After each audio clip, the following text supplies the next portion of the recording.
Hey guys, okay, so today, on the agenda today, is where I'm going to attempt to clear the confusion between sum and subtotal, because I noticed this is something that most Excel users confuse. Okay, so if you're not one of them, this video is not for you.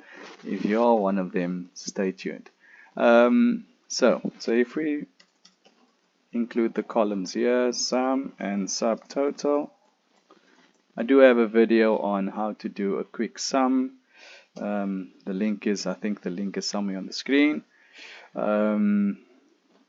This will show you the shortcut, which is obviously the alt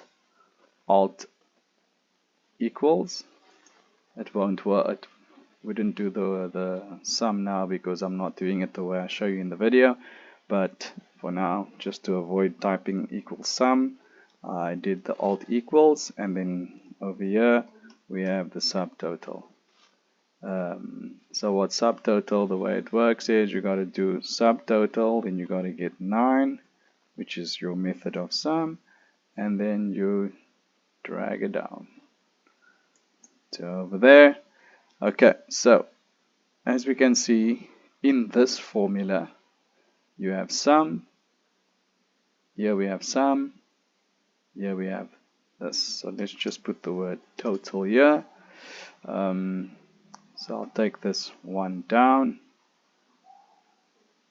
So we have that. Now I want to just move that down there, because in some cases what we do when we're creating, normally in finance, when we're creating a grouping, we have a set grouping, we want to use the group, have a border, we'll have a border, and then you want to have a total going here, total over here. This is where subtotal comes in. So what sum would do, if you would go sum over here, sum would add those two.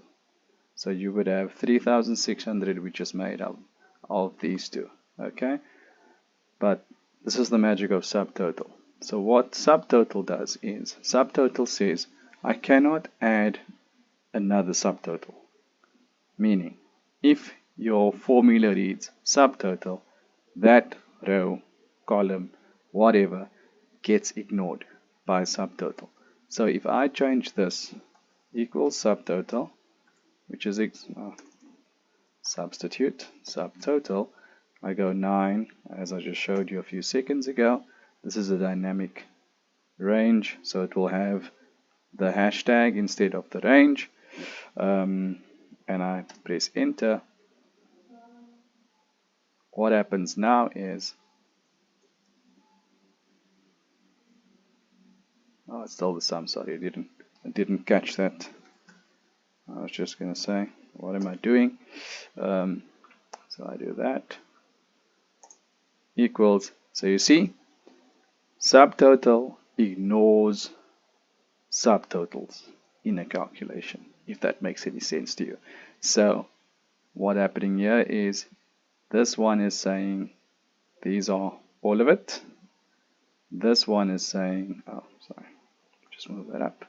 This one is saying, because this is a subtotal over here, I do not include it, it's ignored, and therefore you have the 1,800. So subtotals, your formula will always read subtotal 9 and your range. Okay, and that is that.